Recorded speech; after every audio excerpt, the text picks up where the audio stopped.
we do. It always seems to me that there's more fighting involved in keeping the peace than in keeping anything else. My own peace of mind is naturally all in pieces, and the more I try to mind the peace, the less peace of mind I get. However, I've discovered a most original way of keeping the peace. In fact, all the pieces. Of odds and ends, samples of silk, boxes and buttons, and packets of pins, with which Rebecca Crompton, the distinguished designer, creates the most extraordinary examples of modern art. The first sections of a work entitled Bird and Flower are here being placed in position on a foundation of black felt. Pins are used for temporarily holding down the pieces, which later are stitched to the backing cloth.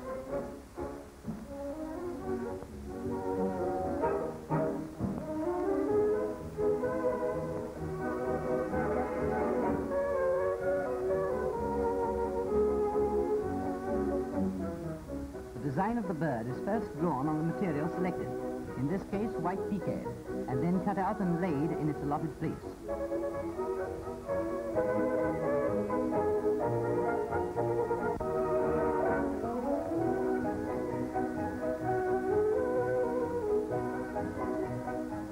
Legs of ribbon and a tail are then added.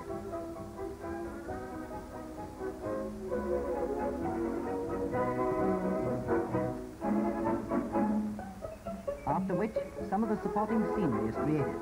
This flower from a piece of white flannel, for example.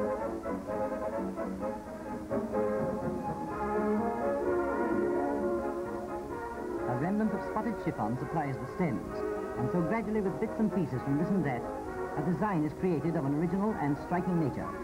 A few common calico buttons form the small flowers, and diamante stars form the centers of the larger ones, thus completing the work. All from those odds and ends which you and I would throw away.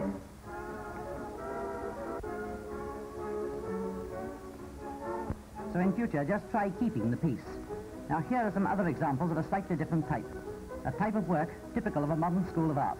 And whilst on the subject of typical types of works, I am reminded of the works of a typical type of type, stereotype, used in the great printing works reproduction of print.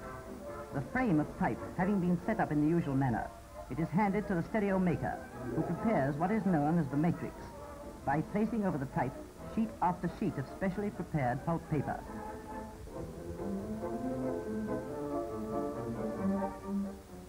Each sheet being beaten by a stiff bristle brush, in order that the difference in surface levels of the type be correctly registered on the underside of the paper.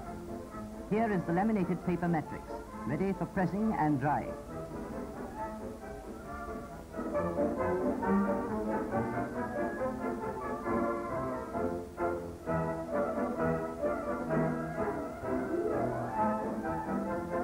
A sheet of blotting paper is placed on the surface and the whole transferred to the press, which not only perfects the impression of the type, but removes all excess moisture.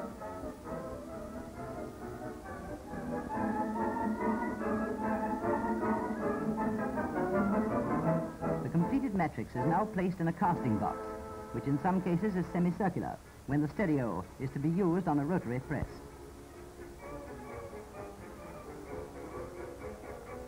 The molten mixture of tin, lead, and antimony is poured in through a slot in the top of the box.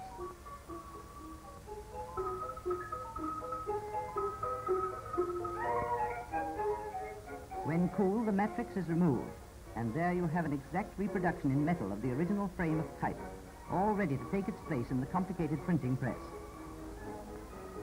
This sort of machinery naturally urges one to keep on asking why this and why that. And if you don't know why, the Wye Valley I mean, of course, you have missed one of England's most charming beauty spots. This is the town of Ross, famous for the benevolent John Curl, known as the Man of Ross, who placed on the market house a carving on which the letters F and C are interlaced with a heart, signifying faithful to Charles in heart, the monarch being Charles II. Threading its way on through valley and gorge, the Wye has for company at one turn the remains of a grand old fortress, Chepstow Castle, at one time the most important of the original bases from which the Normans conquered South Wales.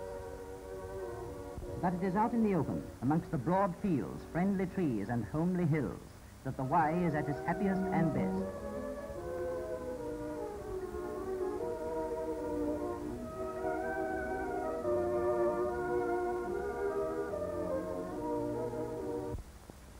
And at one of its many turns, one catches a glimpse of the crowning glory of the Wye Valley, Tintern Abbey.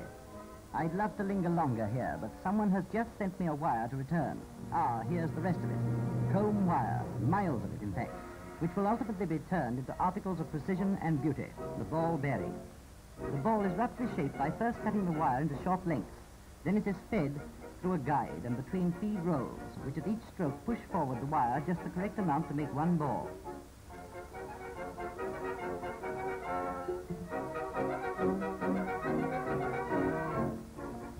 This machine, which tears away small particles from the surface of each ball, is then loaded with the crudely shaped steel marbles.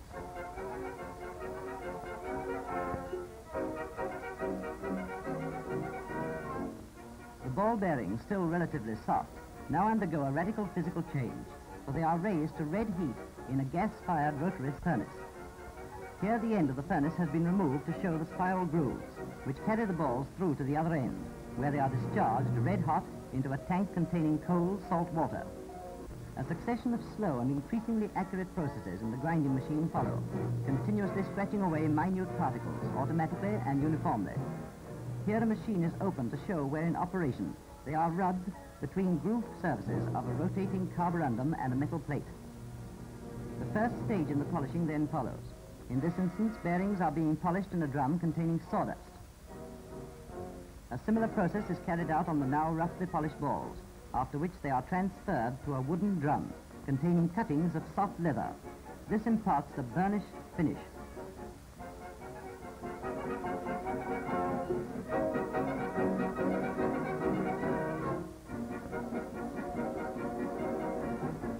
A skilled operator inspects the product by rotating them in this fashion. He can detect even the slightest defect, the faulty ball being removed by a small magnetic needle. The last stage is the grading. The balls roll down a slope between two knife edges, each one dropping through at the position appropriate to its diameter, into the cabinet beneath. Thus, from the crude lengths of wire, we have obtained a shining array, each article accurate to within 1/10,000th of an inch.